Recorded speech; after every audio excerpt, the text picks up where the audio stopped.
Hello, everybody. Welcome back. Should have another good game, and this one's going to be a best of three, so you get to be with us for even longer this time. Once again, Kingfisher joined here by Painless. We got the SPACESHOOBS taking on KARN. If you've been watching from the front of the stream, or the start of the stream, you've seen two great teams, two very hard-fought maps, and we are in for an exciting best of three. And from the Shoobs earlier, Painless, what was some of their keys to success that you think they need to carry over here into our best of three? Well, they had a very successful attacker-sided consulate, which shows that they understand how to strategically break down and attack some of these more utility-focused kind of maps. I think if they keep playing into that and use it to their advantage, they can find even more success and continue after the win that they had earlier today. I mentioned it earlier, but one of their biggest issues that I saw from some of the matches that I had seen was maybe just moving around a little bit too much. I think if maybe they compose themselves just a little bit more overall, they can find even more success than they have so far. I think that's what I want to see them continue to work in this upcoming matchup. Yeah, and of course, speaking of the SPACESHOOBS, there is the roster for you. XGS, Teddy, Toaster, Wolfsburg, and Schmink. Seen these guys a couple times during the regular season, and they never failed to impress. Wolfsburg particularly, one of the big fraggers for the team. Definitely looking towards them to have a big game. Should be going over to the KARN roster soon. Of course, if you were with us, you just saw them earlier on Consulate. It's going to be Carnage, Zach, as I struggle to read, Foresight, Vic Bands, and Deity for that squad. Yeah, and you saw on that last map that there's a little bit of a switch up as to which players were really contributing in the kill department. You saw in particular that 1v4 ace clutch that KARN had pulled off on that mid-floor site, for example. Really nice to see out of him, but the star players are all there, all still there, all doing what they need to do. I think Zach was contributing a lot in that last game as well. But yeah, it'd be good to see these two teams clash. I'm interested to see how they go up against one another on the maps they have decided to pick and ban. And speaking of which, looks like Cafe and Border banned up by KARN & Co. Layer and Skyscraper banned up by Shoobs. KARN & Co. has picked Chalet. Or no. Yes? Yes. Anywho, yeah, KARN & Co.'s picked Chalet. SPACESHOOBS is going to start on defense first for that. SPACESHOOBS in turn has picked Bank. And the decider is going to be Clubhouse. What do you think of these maps for these two teams? I like them a lot. I'm not going to lie. I was just ready to get away from Consulate. But I especially like, there are three maps to me that are kind of different, but also play the same, right? There is a massive top-down clear on, I think, every single one of these maps, which I think is great to have that consistency and a long best of three. I think it means that the better team wins more times than not. Of course, on Chalet, you have to clear the second floor for pretty much every site. Same thing on Bank. The roamers are always off-site, very high up, and Clubhouse can be played the same way. So I like it, and especially seeing three new maps for these teams that we haven't seen today. Once again, they both doubled up on Consulate. Don't think either one would have been very excited to go back there, but they did both win it. And a Chalet start, you can't get any better, right? It's default Siege. We are going to see these two teams ready to go from minute one. They know the map, they played the map. Both teams, theoretically, should be very strong on it. Yeah, I think some of the graphics are mixed up because Chalet has tended to be one of SPACESHOOB's stronger maps. I think they played it like 4 times during the regular season, won it 3 times, and then KARN & Co. Has been strong on Bank, relatively so, at least compared to some of the other maps that they've played. So I imagine that swapped around just a tad, and SPACESHOOBs is looking forward to actually playing on Chalet. They have found a lot of success in the regular season, as I mentioned. They're looking to have a little bit more success, and with a map like Chalet that has so many opportunities for so many different kinds of play styles, I think they will have a field day going up against KARN. We'll see if they're able to do that. The maps lobbies should be starting up soon enough, so not a whole ton more pregame analysis from us. And indeed, Chalet is just on the horizon. I always love seeing what teams do in the first round, right? Because Chalet is one of those rare maps in Rainbow Six Siege where you can play every single bomb site. There's really not a bad bomb site for the defense on Chalet. You can go basement, you could go first floor first, which is what we see some teams do. Of course, I think the upstairs is still best. We'll see if the Shoobs favor that site. But honestly, every team has their own unique approach to Chalet, and none of them are bad. Always exciting to see how they go first. Yeah, definitely in ranked, a lot of teams will go top floor then basement, and then they'll just choose one of the middle floor sites seemingly at random. Uh, in comp though, it tends to be a little bit different. We have seen some teams within this league even still electing to go top floor first, and then maybe heading over to bar second, or kitchen second, and leaving the basement site for more of a tertiary. But like you mentioned, Chalet is one of those maps where all 4 bomb sites are very viable, very playable for the defense. So I wouldn't be surprised if we did start with the top floor. I wouldn't be surprised if we started with any of the sites realistically, but yeah, should be good to see what these teams bring in the very first round, like you mentioned. And I think it'll really set the pace for how this entire best of 3 is going to go. Yeah, I want to see. We're gonna have to wait for the, or gonna have to wait. No, we won't actually. First half, we get KARN defense, not the Tube, so a small mix up there, and I want to see how they defended. Right, they defended Consulate so well in our last matchup, but Chalet is much more attacker friendly. I don't think it's attacker sided per se, but attack definitely has a better chance. Whereas on Consulate, it's very difficult. So I'd be interested to see how much of that is just KARN dominance and how much of it was due to the map. They're going to ban out Blackbeard first. No real surprise here. Shields on Chalet always do a really good job. It just gets so much easier to clear out those roamers if you have a shield up. Yeah, most definitely. And you were mentioning Chalet being one of the more attacker friendly kind of maps. I would agree with that. I think so. I think that is also true. The last few times that Shoobs has gone to Chalet, in round 1 they had a 4-2 half against the Freezer. Round 4 they had a 4-2 attacking half once again against Core Academy. Similar record, I believe, going up against Soar is actually even better. It was a 5-1 attacking half from Shu against Soar. So definitely favoring the attack on Chalet. Imagine they want to continue that trend and keep that going for themselves. Only outlier being their matchup against Hakiki Mori, where it was the only time they lost Chalet, and they actually did lose all 4 of the attacks that they played on there. But the trend seems to be that they like the attack on Chalet, so they're not going to be too worried about KARN and Co. starting on the defense. They're going to feel right at home, especially with the amount of times that they've played this map.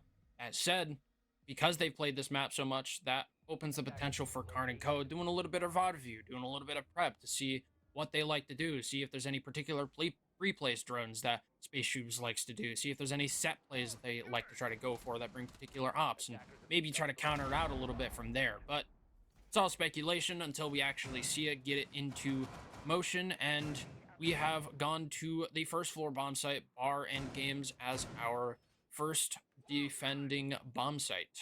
What do you think? I like it. It's not exactly the typical one, but as we both said, right, you can play all 4 bomb sites, and really nothing's too out of the ordinary. It's never a troll pick on Chalet. Thing I'm excited to see, of course, who gets through the ban phase. It's going to be Valkyrie, piloted right now by Foresight under the name of Hanny, but I believe that's the only missing player in the lobby. Valkyrie gets banned so often on Chalet, right? Every single rafter in this map has such good black eye hiding spots. It's a really nice map to be Valkyrie main on, so we'll see what Foresight can do with that info. They have a Mozzie as well, so it looks like info to now and getting some new intel is going to be the name of the game here for KARN & Co., at least in round number 1. And we see this a lot out of the SPACESHOOBS. Teddy on the Nook. I love it. I'm interested to see where he goes. It looks like coming in from the garage, and with so much pressure on the second floor, they are never going to see this basement push coming. Yeah, it kind of seems to be his signature operator at this point. I don't remember the last time I didn't see Teddy on the Nook, so really good for lurk potential. The issue comes with the fact that there's both a Fenrir and a Legion on the board. Some information that can be gathered for the defense that aren't cameras. So, oh wow, a run out coming out from the Mozzie onto outside of the west main window. It does a little bit of chip damage on a Volsper, and there's just a flood into the first floor. And the first kill will come through. XGS taking down Deity, so the Spaceshoobs trying to get started early. Teddy taking damage. Zach is here in the basement. Both of them at one shot, and the impact nade will not hit, but the bullet will. Now another defender racing down XGS with a double kill as Schmink picks up one as well. The dominoes on KARN and Co are falling 5v2, favoring the attack. And now it's going to be Foresight leaping over. Foresight should find a double, and he does. XGS isn't able to land the shots, and just like that, KARN and Co are back into this round. Yeah, half the round to go at this point, and it is a 3v2 thanks to Foresight making his way down the blue stairs to finish off the injure and getting the kill on the Reser as well. Really good on him, real good heads up play to take advantage of that brief moment in time. He has a Nitro Cell too. He's going to prep it underneath the fireplace window, knowing that there's probably a player still outside there, potentially holding a cut, and they're going to run in. Nitro Cell's too late, though. The call doesn't quite come in time. Well, he dies anyways. Foresight still taking him down, just with his gun, not the Nitro Cell. Volsper finally trades out Foresight and leads it into a 1v2 for KARN. We've seen Carnage in this situation before, and we'll see if he can clutch up yet again here for the squad. 40 seconds remaining, and luckily for Carnage, there is almost no utility remaining for the Spaceshoobs. They have a couple of grenades, but both of their drones already in the field. Volsper without any lion skins as well, so can't freeze Carnage in place. Me pushing through the mudroom, and now 20 seconds left. Schmink from Fireplace is going to have to get a really big crossfire here. They have the red pings, and Carnage is not getting pushed. The Lion doesn't see it. This could be big for Carnage. C4 is the bait, but might have revealed his position. Going to be forced to swing into the bomb site, gets a kill onto Schmink, and it'll get the second onto Volsper. The captain clutches up. KARN and Co take round one. A really well-played 1v2 from KARN. He's just the wealth of experience that he has playing this game really coming into effect, and he chooses the fights that he needs to and the order that he needs to, finishes up the job that Foresight had started, and really well played to finally put that round under their belt. They win the first defending round, and well, it was kind of explosive at the start. It just seemed that way. It really was. I mean, Spaceshoobs up with 3 kills within, what, a matter of a minute and a half. The last 2 defenders, though, Foresight and Carnage, just getting it done when they need to. That's got to be a rough one for the Shoobs, right? You lose the opening round. Luckily, though, you played it well, right? They cleared that bottom floor very, very well. Just kind of lost out on that double play from Foresight. Really cracked that round wide open. So we'll see what they can do. We're now on to the other first floor bomb site in Kitchen Dining. Yeah, so we move over to the other first floor site, like you say. Top floor is going to be held within Master and Office, which is typical for both of those sites. They're going to be setting up some utility to hold within the owl position. That's that little mini balcony above the solar stairs.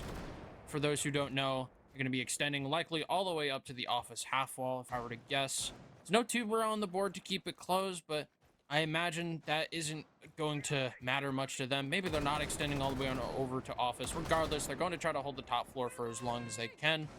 The issue that they will have to deal with is the Monty. And we'll see if they are able to do that. They only have 1 C4 on their side. Both the Legion and the Fenrir should have plenty of tools to kind of shut down what the Monty is able to do. Piloted by XGS here for the Spaceshoobs. Yet again, going to be a top floor clear. We saw them ignore it a tiny bit in the start, and KARN and Co didn't really have a steadfast defense on the second floor. This site, though, going to be very, very opposite. You need to control that hatch if you want any chance at stopping the plant. Such good coverage from the defenders, and now XGS pushing up, going to try to force out this player on mezzanine. It's only Doc right now. There's another player in the hallway though, lurking close. Vic Bands with the first, Zach with the second, and just like that, the Shoobs now on the wrong side of a hot start. DD taking damage from Exige. Schmidt goes down as well, and with Zach pushing in, Zach will go down. Exige with a double. How about that from Monty? The shield can shoot. Carnage with the kill though, so Karn and Co. still retain their player advantage and make it a 2 as Carnage gets a second with the C4. Teddy now getting one, but left in a 1v2. Diffuser upstairs and taking shots. Teddy needs to go big to win this round. Sees the player can't hit the bullets, and they are both just waiting for him to push up this mezzanine.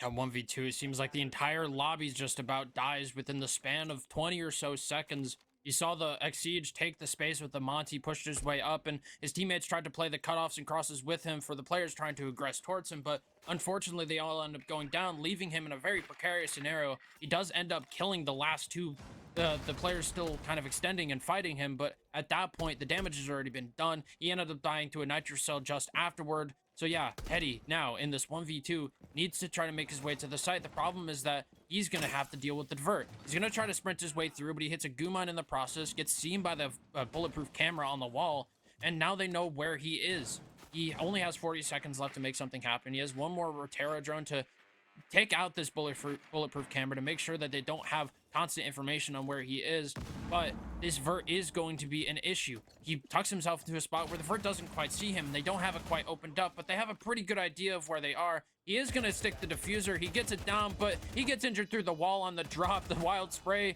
does end up getting him down and out, and that is the 2v1 not getting sold from KARN & Co. They win their second round on defense. Another strong round from KARN & Co. So dispelling any doubts I had about that consulate map, their defense is here to stay.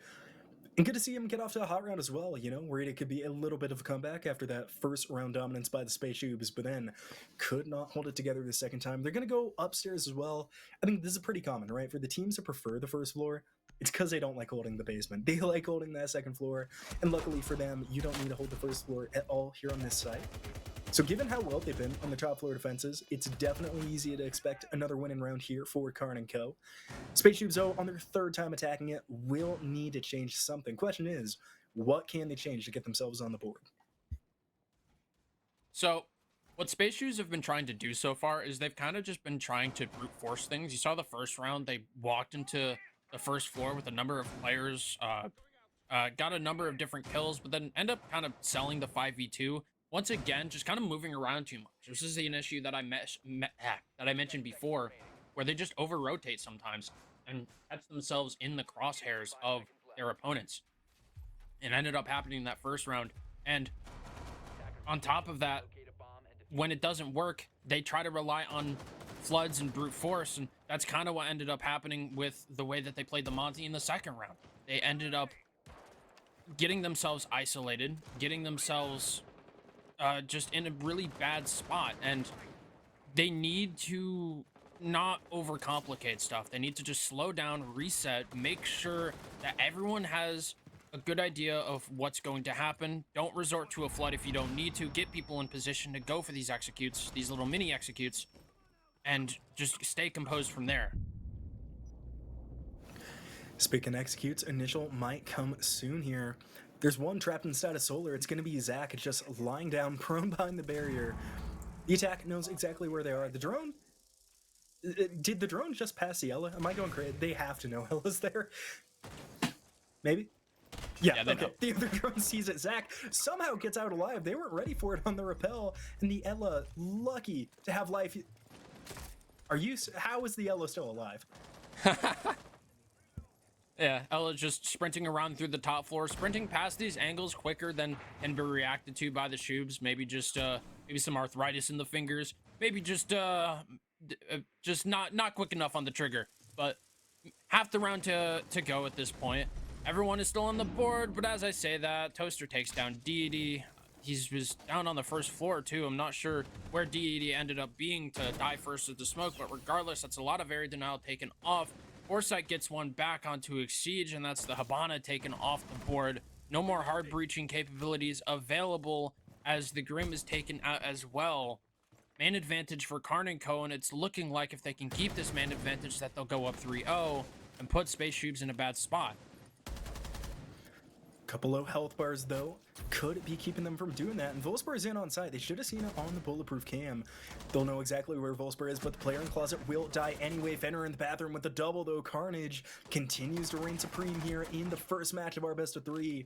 Taking damage, it's going to be Toaster on that angle trying to contest. Toaster will be taken out. It's a triple for Carnage, continuing to just reign here. 40 seconds left now, and it's all on Schmink, who's going to have to come in for the first floor solar.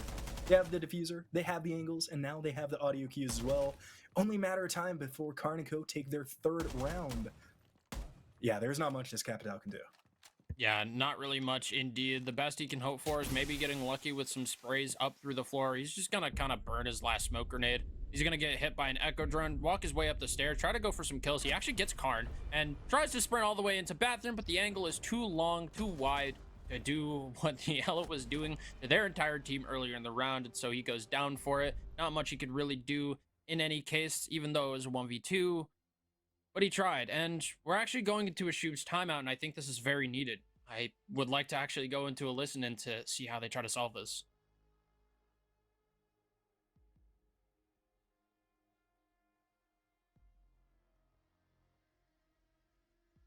Maybe not. Maybe not. doesn't seem like it's working out right now. Not working.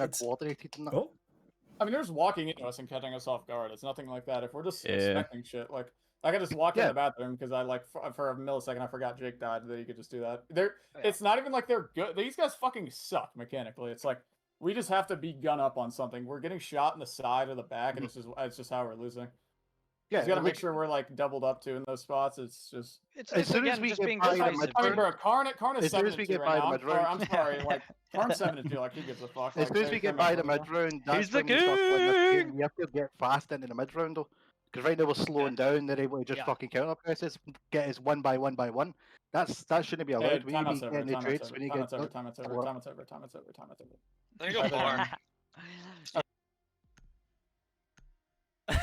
Well, that was one of the timeouts of all time. that was enlightening. You know, don't know if I agree with the sentiment. I think KARN and Co are playing pretty well, but it's nice to see that the SPACESHOOBS still feeling confident. You know, you want that in a team. Don't know if it's correctly placed confidence, but only time will tell. They're afraid of Carnage v basketball. They're afraid of him. I mean, he's 7-2. But yeah, I think something that I caught towards the beginning there, it sounded like maybe there was some like miscommunication and some mistimings on stuff that they wanted to go for. I think maybe someone like saw a gap and tried to go for it at some point and just kind of did it solo, maybe without any comms or something along those lines. I'm not really quite sure what I heard, but that is what it kind of sounded like. So maybe just a little bit more cohesion needed, some more mind paid to the fact that you are playing a team game. You can communicate to your team what you are going to do. Just kind of the fundamental stuff that needs to be done in order to win out these rounds. If that is the case, then I kind of agree. I think that they've been kind of playing a little too chaotic. They're not thriving in the chaos as much as they would want to, and they've gone down 0-3 on their attack on Chalet, something that they've been really good on their attack in previous matchups. So yeah, some changes need to happen. Hopefully the timeout was enlightening despite some of the other things that were said, but they have an opportunity to pull this next one over the line. See if they're able to do so. Teddy on the downstairs nook play yet again. We'll see if it works out this time. Mira on the cam, gonna get the mirror rather. Shot open. Unfortunate there for Carnage, just buried in that phone. But yeah, the only problem is though, right? Teddy pushed his way last time, and KARN and Co were able to shut it down. Granted, after it had killed almost 3 people, they should be ready for it this time. Deity is gonna take out the Twitch room before it takes off this mezzanine Mira. It's definitely a good pickup there. And it's only Teddy in the building right now. Everybody else from the Shoobs is still outside with over a minute gone. Yeah, still a 5v5. Still trying to do some discovery work, take out some utility early ahead of time with these Twitch drones. There's both the Twitch drones shot at this point, but just trying to do some early work, get some ground held. You can see Teddy here in the basement is gonna hit the F-net in the basement. Gonna throw a nade to make sure he doesn't get swung on and kind of retreat back in down to the basement. Looks like there's some utility starting to get sent through. Fire Capital bolts going to stock and walking up Blackstairs at the same time as Teddy. They're going to try to go for something here, and they have the angles and the pinches to do so. Plant starts to go down, but it gets denied immediately, and the kills start to happen back and forth. A minute left, and it's a 3v3. 3v4. Carnage is on the ground. Luckily, though, it looks like the attack should be able to pick them up, and they are. Deity's just going to use one of those stims, and now he'll use the last to get himself back up to full HP, so all 7 members still with full health here.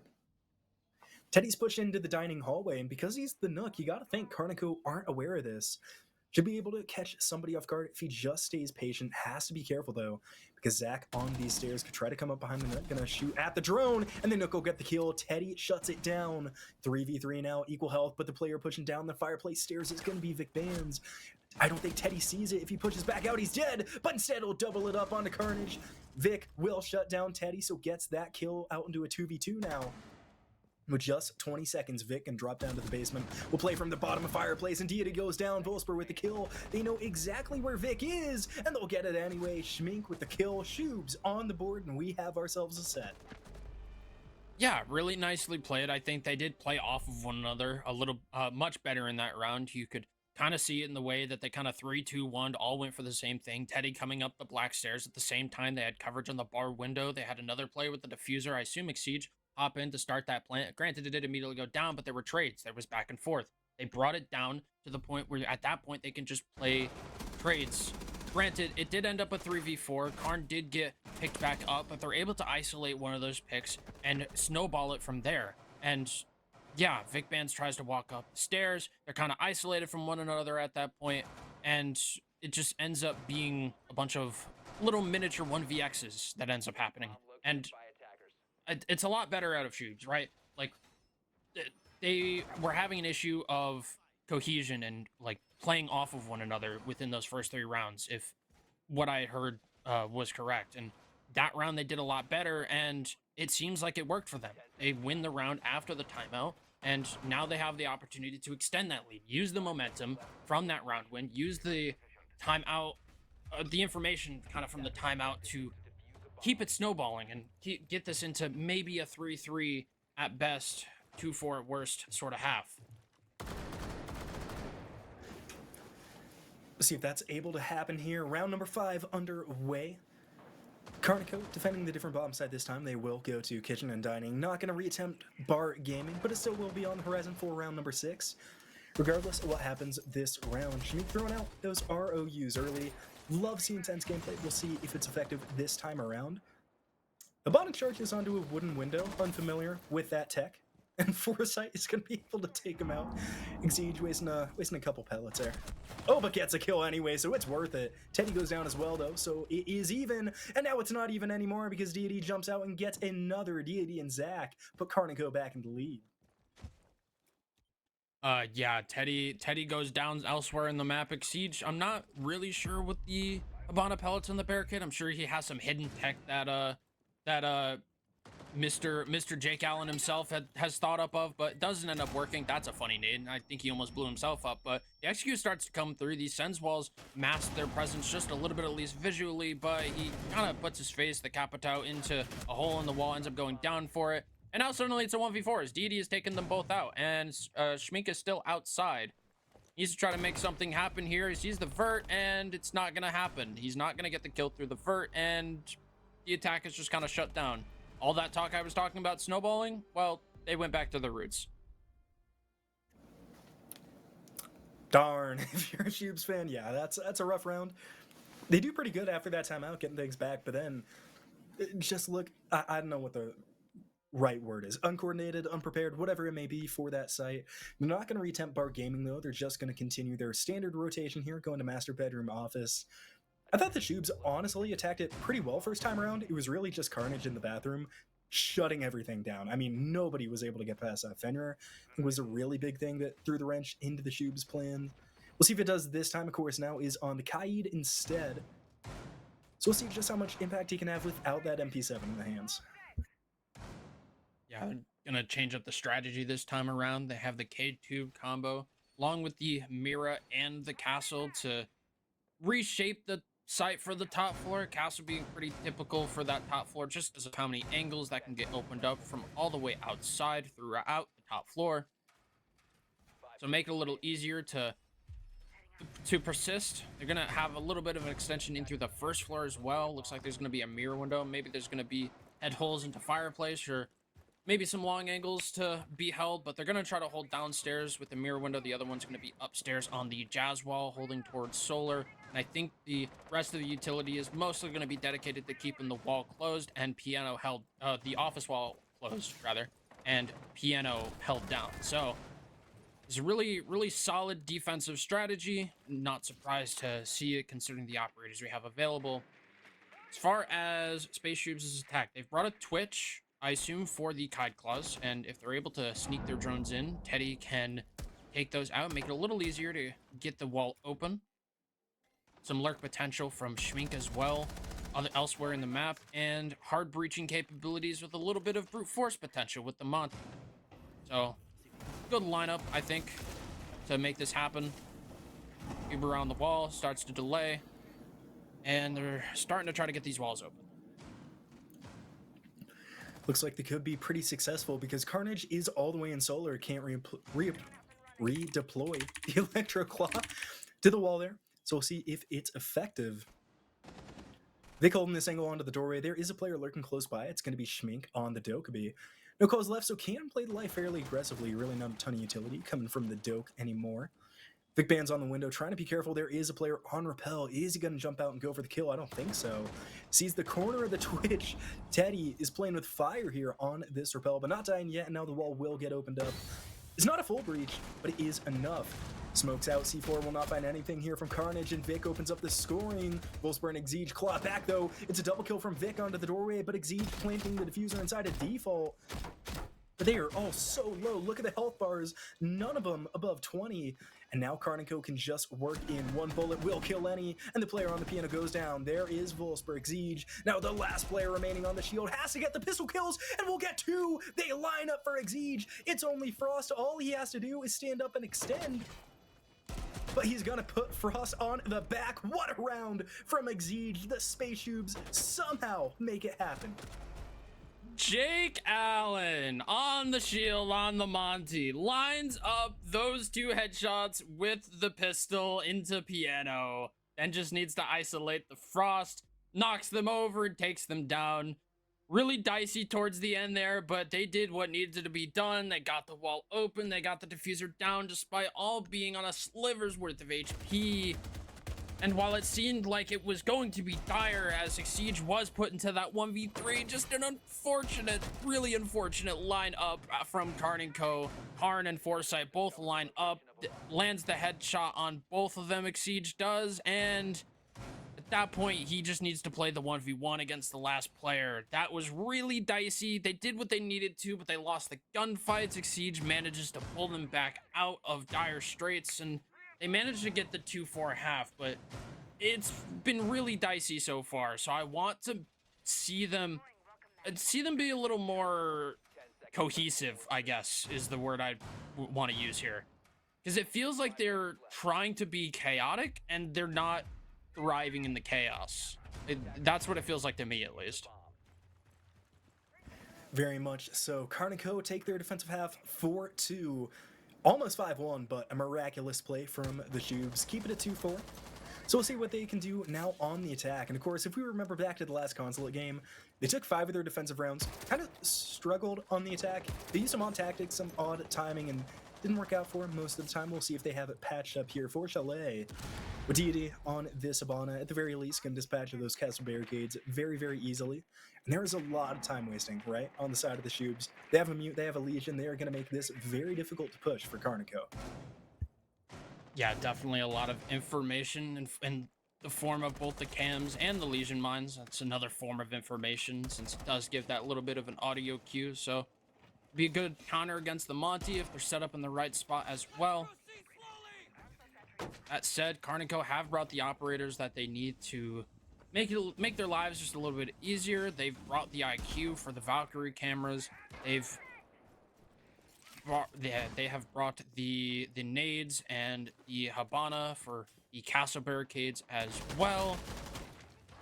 They've brought the EMPs that they need for getting any wall denial off if it exists, which it might with the mute. So a good lineup from KARN & Co to make their way in through the top floor.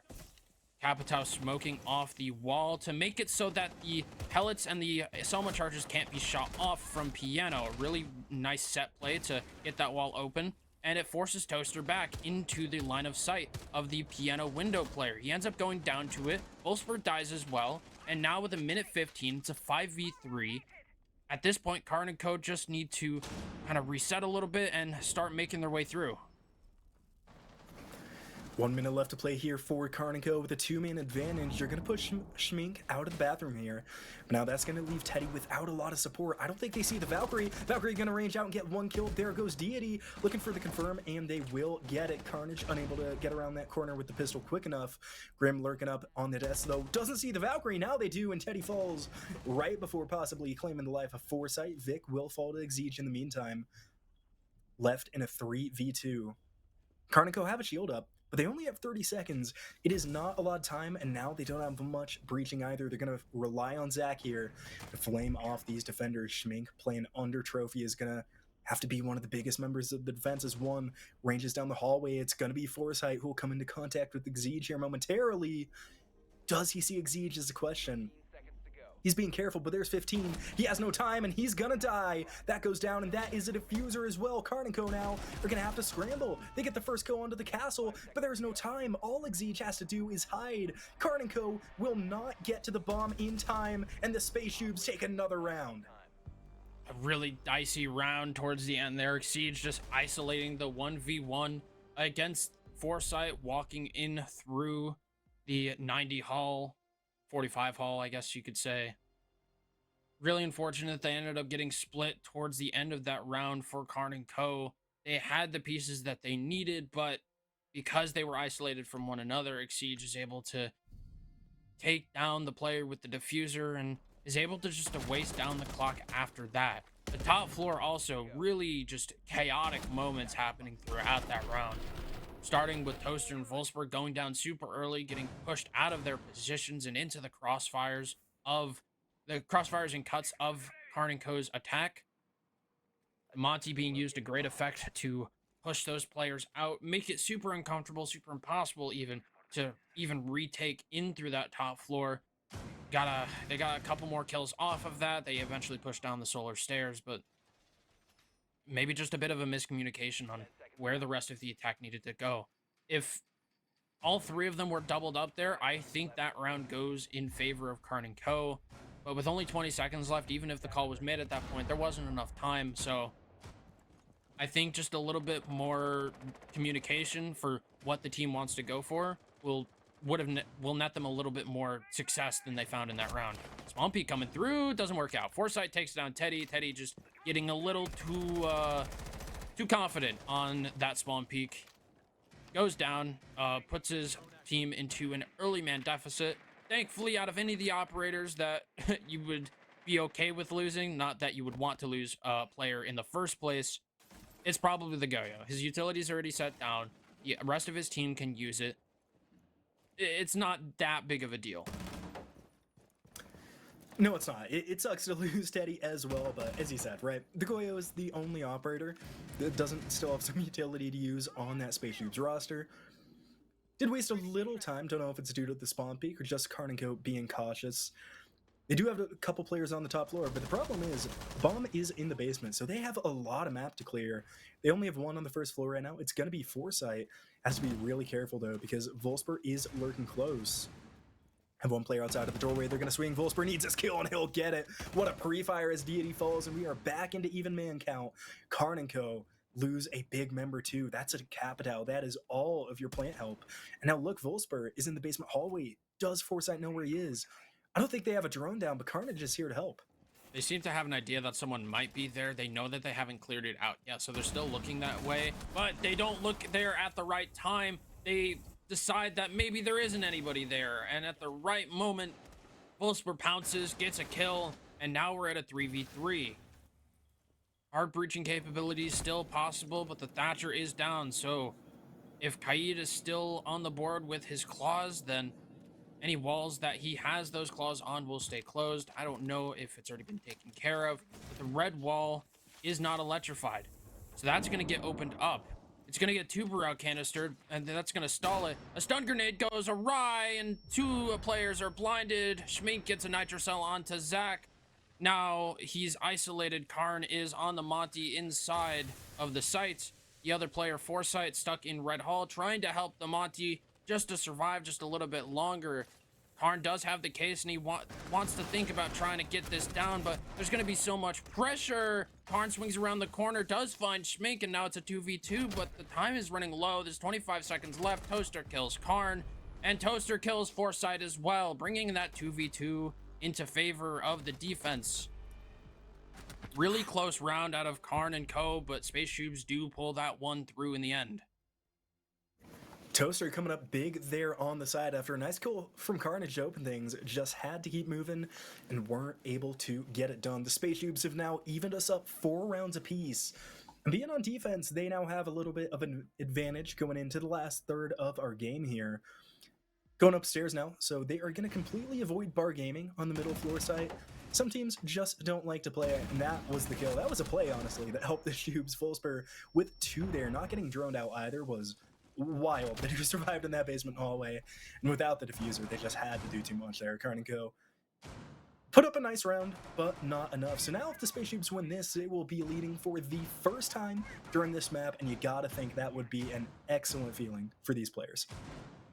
Yeah, most definitely, and they're gonna try to do so by going back onto the top floor.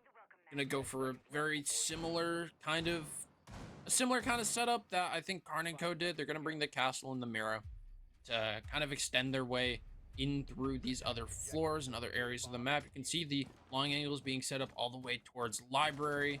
Shield's gonna be put outside on the Ego balcony as well, just to kind of extend on that side of the map. You see this kind of thing relatively often within comp. It usually works pretty well. It makes it very difficult for anyone outside of a shield operator to really push into library, because you can get shot all the way from piano, and it's not so fun having your toe shot off while you're just trying to get into the building. So typical strategy being employed. Zofia tries to, Deity tries to take down the second castle barricade, but I think the second one was caught by the Wamai magnet. So good allocation of utility from the Wamai to make sure that doesn't happen. Very good indeed. Toaster going to start prepping this doorway. The hatch should be open, so if he needs to fall back for any reason, can do so. And now first kill gonna come through. It's gonna be Volsper picking up Deity here, and Zach going for an aggressive angle as well, exposes himself to the main hallway, and he'll die from it. Teddy with the kill, Shoobs with a 2-man advantage, and this is what the SPACESHOOBS fan have been waiting all set for, 3 straight rounds, and now they have an advantage here in their 4th. Foresight from below gonna try to force some defenders off their angles, but just not hitting the right ones. Okay, Vic Bands is just in the middle of sight. I don't know if SPACESHOOBS are aware of this. With this Grim Shot, they should be. Vic has to be really careful. They should be able to pinch him pretty easily. Carnage joins him. Foresight is in solar, and the diffuser's going down. Carnage gonna start to put it on the floor. Mira needs to get the kill here. Carnage will go down. Vic Bands with 1. Vic Bands with a double. And now Foresight gonna be an important member and needs to hold him safe here from the bathroom.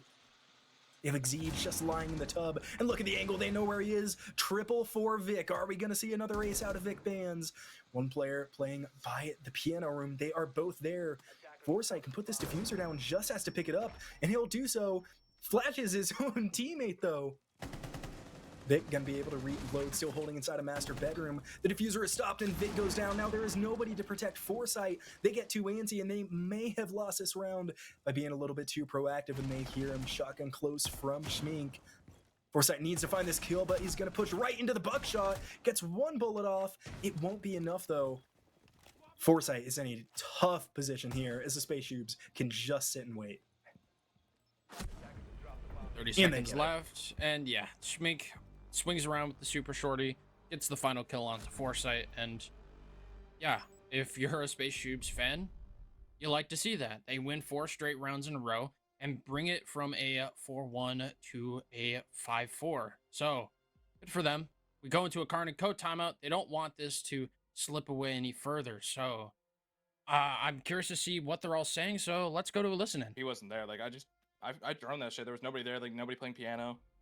I feel like as soon as like we flamed the mirror, we should have just ran master bed and planted, bro. They actually had no win con.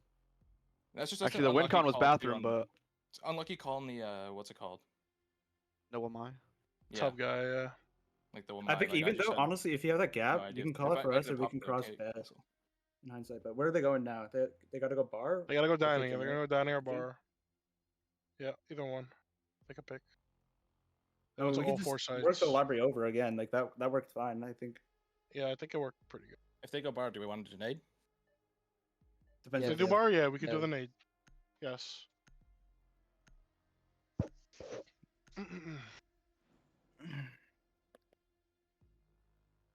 We'll come back from that listening. KARN trying to get things kick-started as the SPACESHOOBS take their first lead of the matchup. And also a quick reminder, in case anyone forgot, it's not a best of one, it is a best of three, so KARN still have a little bit of wiggle room. They had such a good round going too, just unable to keep putting that diffuser on the floor. And you see there with Vic's reposition, they just kind of lost their advantage. And got the phone in the endgame replay. A very, very good job there from the castle. Yeah, most definitely. Vic Bands, you made a lot of space during that round to make it so that it was maybe a little bit more winnable, but unfortunately it was a little far gone at that point. So it was a good attempt out of him. Not much you can do in the man deficit scenario though, so no one can really blame him. It sounds based on the timeout that maybe there was just a little bit of a miscommunication, or maybe something to do with like a gap hit, something to that effect.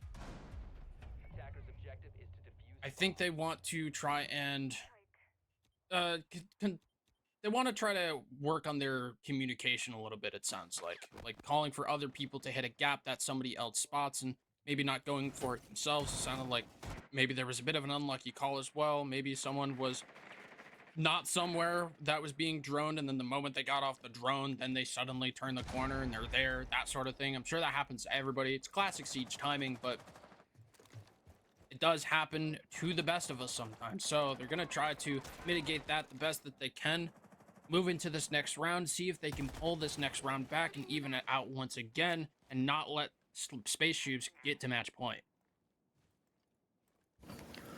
Gonna have to be a big round here from KARN, who are yet to take an attacking round. The SPACESHOOBS already putting up almost as many defensive rounds as KARN were able to. So we'll see if they can keep this momentum rolling. DD pushing up. We are on kitchen dining yet again. Still no bar gaming, but it is gonna have to be a top floor take. There's two Brow on the board and a Kaid, so this wall should stay closed at least for a little bit, and there is the first Zoto canister. Now with this Maverick though, they can try to get it open. But no, the blowtorch will freeze over just a bit, and they get some damage onto Carnage, who's trying to make things more difficult here for Shmink, and Shmink is going to respond in turn by trying to go for a run out here. Second canister used, as they only have a couple more seconds before that wall starts to crack.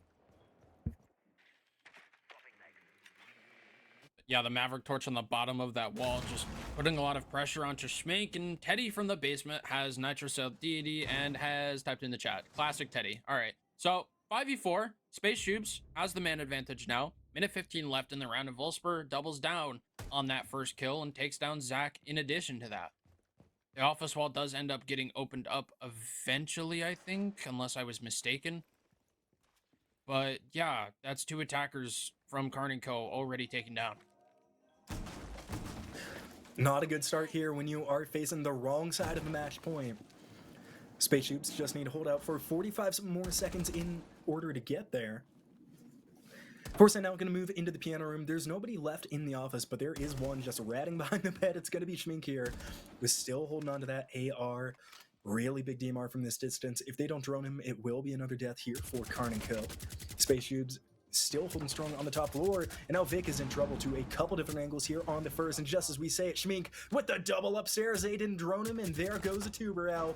KARN will get one back, but they are going to be on the wrong side of a match point. SPACESHOOBS, barring a miraculous collapse, will go on to 6-4 here, and with the diffuser across the map, it is nothing but certain. Exige with the kill. Shoobs on a match point, and KARN need to stop the bleed. Yeah, I mean, there is a reason that SPACESHOOBS went up 3-1 on this map in the regular season. They know how to play this map. They know how to exploit all the different little nooks and crannies that this map has to offer. They know how a lot of these teams like to play the sites on this map. Map's been in the competition for quite a bit, and while all the sites are viable, there is still a bit of there's always a bit of monotony in the way that some of these sites end up getting held. So they move themselves onto match point, like you mentioned. They elect to go to the basement for round number 11. They've brought the Kaid, they've brought the Mute, a little bit of wall denial. I imagine the Goyo is going to be playing over in stock with some head holes, maybe a reinforcement on the stock wall to help with that extension. They're going to use the Kaid to keep some walls closed. They're going to use the Mute in combination with the Mozzie to deny some information as well. Something that I have noticed a little bit is that sometimes KARN and Co. are a little starved for information when they want to try and go for something. A lot of the time they kind of rely on the Monty sort of brute forcing their way up to give a lot of that information, and sometimes that doesn't end up working. So I want to see if maybe they can take a somewhat different approach to these next 2 rounds to see if maybe they can make an off-pace play, catch SPACESHOOBS off guard somehow, and make something happen. Do or die time here for KARN and Co. SPACESHOOBS. Bottom floor are going to be trying to waste as much time as possible on this top floor, and able to do so quite effectively so far. And Schmink with some Mozzie Pests over there, just going to be denying a little bit of intel here for KARN and Co. Drones come through, and there's nobody in the bedroom. I think, in fact, there's only... Yeah, no, there's no one on the top floor here from the SPACESHOOBS. They're all in the first, but they're still wasting enough time just with the Phantom presence, being scared about having to push into the enemy angles. KARN and Co. need to recognize it, though, and they need to start moving faster. Carnage back on the Monty has been doing a fairly good job, but they've yet to really transition it into a round victory, and some panic coming through. I don't think Zach gets that blue stairs cam. You can tell here, KARN and Co. starting to grasp at straws, starting to freak out a little bit. They're looking a little overactive for having no opposition so far. Foresight lands some shots onto Volsper, who stays alive. And if you remember last time this site was played, Volsper, such a big member as the first kill, will go to KARN and Co. Zach, taking down Schmink. Yeah, that's the player, I believe, on the west main stairs, was it? A lot of damage done to Foresight in turn, but there's still plenty of hard breaching capabilities that KARN and Co. have to open up some of these avenues into the bomb site. Red wall is closed off, but you can see by the silhouettes there is actually a player sitting within that boiler hall. If he's not droned out, if they don't know he's there, and if anyone pushes into trench, he might catch somebody off guard, and that could be devastating for this attack. And here it comes. They don't know. Legion swinging onto Vic Bands, gets the first, doesn't get the second, but that is the Capitao taken down. That is the execute utility, the burns that you would have liked to have to burn out that back wine position. Now that you don't have it, you need to try to walk into these Goyo canister fires to try and push your way up, but you can't. You're going to take too much damage. So now, with the 3v4, they still have the wine position held. Throws out the Nitro Cell, takes down Deity, makes the man count even 3-on-3, and now they need to try to just brute force something at this point. KARN is in, he is. He runs into blue, tries to take some space. Elsewhere, his teammates are trying to walk up to wine, but now Foresight's the last one alive. He's gonna try to kill this wine position player, tries to swing around, but it doesn't quite working into his favor, and the attack is completely shut down, starting with Vic Bands' first pick, and that is the map going to SPACESHOOBS. Somebody needs to figure out how to shut down Toaster in the basement. Twice now, he goes crazy at the end of the match. I think got the last 2 in the previous round, the last 3 in this one. And with that, Kai just able to do so much damage. KARN and Co. can't put a single attacking round on the board. That's not a good sign, right? Especially on a map like Chalet. You should know how to attack it, but the SPACESHOOBS defense is just looking dominant, so it is going to be a battle of attrition here for the defenses.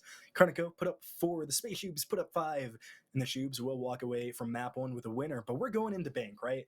It's another, I think, slightly defender-sided map, so are you still giving the edge to SPACESHOOBS? Because off of that performance, I think it'd be hard to go against them.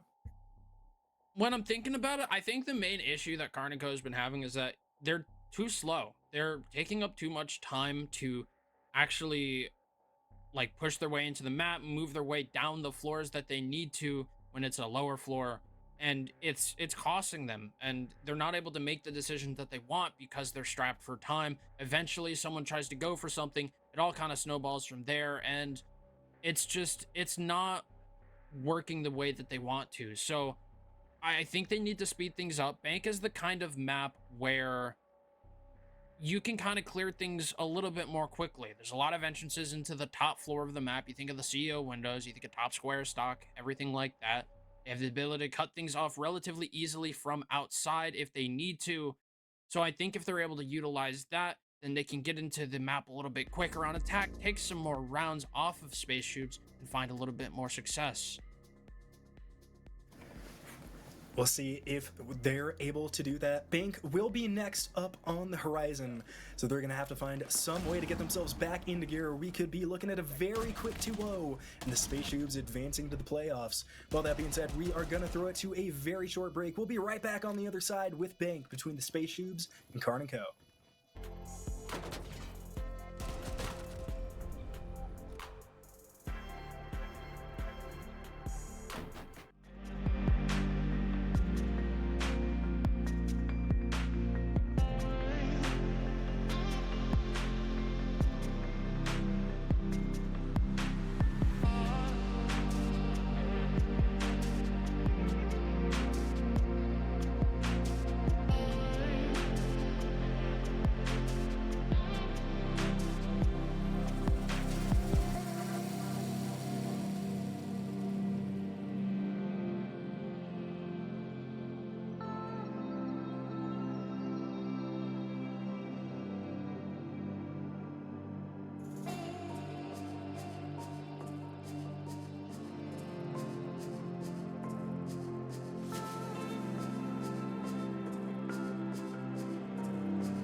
Hello there, everybody. Welcome back into game number 2 between the SPACESHOOBS and KARN & Co. If you're just joining us, SPACESHOOBS take a big one up 7-4 against KARN. They started off slow, but then they got red hot. So I gotta ask here, Painless, going into map 2, how do Shoobs keep it alive? And more importantly, how do KARN & Co stop it? Because they are looking like a pro league ready team right now.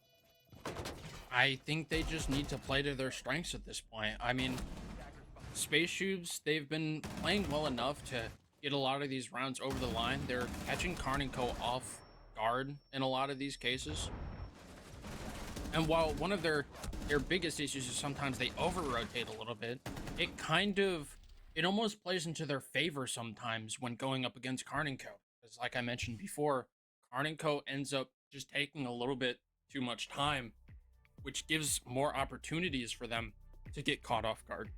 So I think if SPACESHOOBS plays into that, they can continue their success. But for KARN & Co, they need to do the opposite. They need to speed things up. They need to make sure that they are doing things in a timely fashion and not getting caught off guard, paying mind to any sort of counter aggression that SPACESHOOBS might throw their way. And I love that you mentioned timing too, right? Because now we're going on to Bank. I think probably the most notorious map in Rainbow Six Siege for if you wait too long, you lose the attacking round, bar none. The defense has such a strong time. And I think for all the KARN & Co fans, luckily, you're starting on defense first, right? I think kind of proven now, this is KARN & Co's preferred side. They do good on defenses. We haven't seen them be terribly dominant on attack. So getting to right yourself first, and never mind, graphic is wrong. It is going to be the SPACESHOOBS up on defense first. So, you know, scratch everything I just said. The SPACESHOOBS going to try to continue their win streak because they are currently on 6 unanswered rounds, 5 of which coming from the defense. Yeah, they're on a roll right now. So for them, they want to continue that, and then they're going to start the operator bans with a Deimos. Makes sense. You can clear out a lot of positions vertically from down below. Makes it really difficult to kind of roam around freely in Bank. I think that makes sense. Monty also makes sense. Both of these teams were playing Monty quite a bit. XGS on SPACESHOOBS and KARN on KARN & Co. But this time it's going to be taken out. That also means the Blackbeard is on the board, which is interesting. Tide getting taken out makes a lot of sense for Bank in particular. Lots of hatches that need to get opened up. So makes it a little bit easier to open those up. Last defender ban coming in from SPACESHOOBS is going to be the Valkyrie. Lots of open spaces in Bank. Valkyrie has a lot of good effect when it comes to this map, so not surprising there either. Yeah, this is another good map for Valkyrie. I'm kind of confused why it gets banned here and not last map too, but regardless, there was enough Valkyrie played, I think, from both teams to warrant a little bit of a ban here, especially if the Shoobs are not intending to use it. The Deimos ban also going to be very important. I think he was banned out for HLA, if I'm remembering correctly as well. But on a map like Bank, right, it's so big, it's so easy for attackers to set up crossfires if you're forcing a defender out of position. Definitely a smart ban from the Shoobs. Would love to see some big worms playing around that. And they're doing what I like on defense, right? You go bottom floor, you bring the Goyo, you bring a Smoke, you bring a Mira. It is not impossible to lose this setup, but this is, I think for my money, one of the best defending sides in the game, especially with a lineup like this. Yeah, I mean, it's to the point where even your ranked teammates and your rank stack is probably going to know this sort of operator lineup. They're playing the Goya, they're playing the Mira. Though, that said, I think the Mira is on the further back wall. It's something that you see more so in Pro League and other T2, T3 competitions. You put the Mira window a little further back and you'll have someone hold Garage. It's the main area where that Mira window would get exposed to. And as a result, you're able to see basically a wider cone of vision into the bomb site itself through the red walls. So just as good of a spot if you're able to hold down Garage, even better, So yeah, plenty of time denial as well with the smoke canisters and the Goyo canisters to stop the plant from going down in that default position inside of CCTV, as I believe it is in the basement. They have a little bit of some isolated roams on with the Fenrir and the Mozzie as well. So might get caught off guard though if he's not careful. Zach, moving through this site at a quick clip, and as you say it, caught off guard. There goes Schmink. I believe had Nitro Cell prepped, so no gun in the hand is a sure death sentence when you're a defender. Exige and Teddy still playing, I think, the default spots here, in between the Goyo and the Fenner, inside the elevator and the stairs. They got to be careful, though, because working up is an attacker. I don't think they see Exige, but Exige fires off some gunshots. Might have been a little bit premature. Wolfsburg now with the smoke canister out, ready to repel the player inside a square. It's going to be Carnage. Of course, the namesake of the team had a monstrous game number 1 despite the loss. And Wolfsburg just going to be buying time. That hatch is now open, so no safe rotate. Now Teddy with the F not activating won't be enough. Vic Bans with the kill here as Teddy will fall. And now Exige goes down as well. It's a second for Zach. Wolfsburg needs to find a way to get back to sight, but Carnage is not going to let that happen. He shuts it down. It is all on Toaster. And right now, Karn and Co. are looking like an entirely different beast.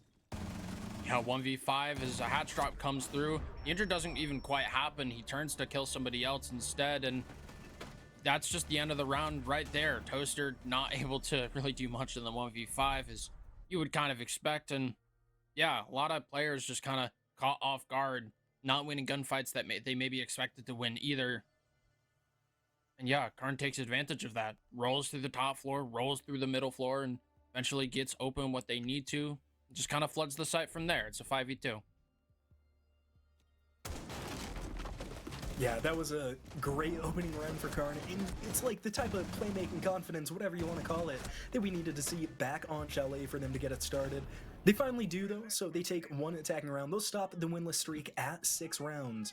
So definitely good job for Karn and Co. And now with the clash on the board, they're going to have to work extra hard this round. Vic Band's picking up the blitz. A little surprising. I believe Carnage is normally their shield player, so maybe just preferring Carnage with the gun has been having a very hot set so far. He has indeed, and maybe it's a play style difference since they are, while they are both shield operators, they are shield ops that you play just a little bit differently. Blitz is a little bit more aggressive and has the opportunity to isolate people a little bit better than the Monty does. Monty is more so of a crowd control kind of shield operator, so maybe just the difference in play styles warranting the different players on the shield ops. At least that's what I would guess, but regardless, they do bring a shield op, and shield ops are very powerful regardless of which one you bring. So they're probably going to use that to brute force their way in through, maybe in through stock, maybe in through top square. Not sure exactly where they are going to go in with it just yet, but most likely going to use it to take up some space that would otherwise be difficult to take, such as stock, which there isn't a zombie on the board. There's also a clash on the board. Going to be very difficult to clear out these positions with these particular operators on the board. No way to deal with that Mira either. Don't see something like the Ash, the Kali, which we occasionally see on this map. Zach is inside the top of square, though, and relatively safe behind the Playins, as one inside of the closet and puts a gunshot on their head, so Toaster. Now spotted by Zach, not going to be too aggressive, though, so the Mira will stay alive for now. And yeah, like you said, they just don't have enough utility to push this. I think they're really going to be relying on Vic here with the shield to kind of be the tip of the spear, but they have, a Clash, a C4. They have OMI as well to stop any support coming in behind. It is going to be really difficult for this team to find any space. Yeah, with half the round gone, some of the walls have been opened up, so additional sight lines have been established, but there's still a player over an elevator. They're still relatively comfortable over by stock, and, well, Blitz is ready. Vic Bands is ready to maybe walk their way in through square. It looks like a flood might start to come through here very soon, but they need to be careful about all these crosses. They haven't really cleared out any positions, and it's going to be a detrimental to when they eventually go for this flood. Vic is pushing in very aggressive here on Mira and might get the kill if it's not for Shamink holding behind with the gets one. Toaster now with another as Zach falls. Big player from round number 1 now non-existent in round 2. Land scan from Deity, going to freeze the defenders in place with exception to the Clash, who's just going to allow the player in conference to swing here. It's still going to be Schmink holding onto that AUG and just waiting. Deity in no man's land, but here comes Foresight pushing up. Might be able to find an angle back and starting to take down the Mira and gets a Mira herself. There goes Toaster. Last player's 5-0 and Clash just doesn't shoot with the gun. What are you doing, Exige? I had him in a sights and just didn't pull the trigger. Might have still been in the animation of pulling his gun out to start getting the shots on and just couldn't quite do it in time. Trades are still happening back and forth as we move into a 2v2, and there's 20 seconds left on the clock. Diffuser starts to go down, and KARN needs to cover. has to get the kill onto Azami, who's going to rotate back to the desk. And here comes Teddy as well. They're both inside of the front desk. Needs to get both kills. Carnage won't get the first. Now it's all on Foresight. Needs the ace here for the victory. Gets a quad. Can he find the fifth? Yes, he can. It's an ace for Foresight. And how about this? KARN and Co. come thundering back on map 2. Yeah, really nice first 2 rounds out of KARN and Co. to win those 2 attacks. It got a little bit dicey when Vic Bands ran in. He got the flash into the player playing a janitor, but he had a whole army of players on the other side of the player he flashed to capitalize on him trying to ADS for the kill. At that point, the rest of his team kind of flooded in, and it was Foresight who managed to get all the kills that KARN and Co. ended up needing, including that very dicey gunfight where you can see right here against Siege on the Clash. It was much closer than it needed to be. He ended up needing a 1v2, but he gets it in the end. Really nicely played out of KARN and Co. to make that work despite not having any positions really cleared out, especially from Foresight to facilitate those kills for the rest of his team. So yeah, we move into the next round here. Defense still has... SPACESHOOBS is still not one of defense, but they're still going to continue their rotation. They're going to move into open area for what they want to hold next. They've brought a Bandit and a Tuber out to likely keep the quad wall closed. Might be a mirror window on that wall as well. The other one's probably upstairs in Janitor to hold down CEO. Azami maybe to hold stock as well, or maybe just in the site itself, which is actually far more common out of them thinking about it. But Legion to kind of help with a little bit of that roam presence to make it a little bit more difficult to kind of just walk into the map. So this should be a pretty difficult setup to break for KARN and Co.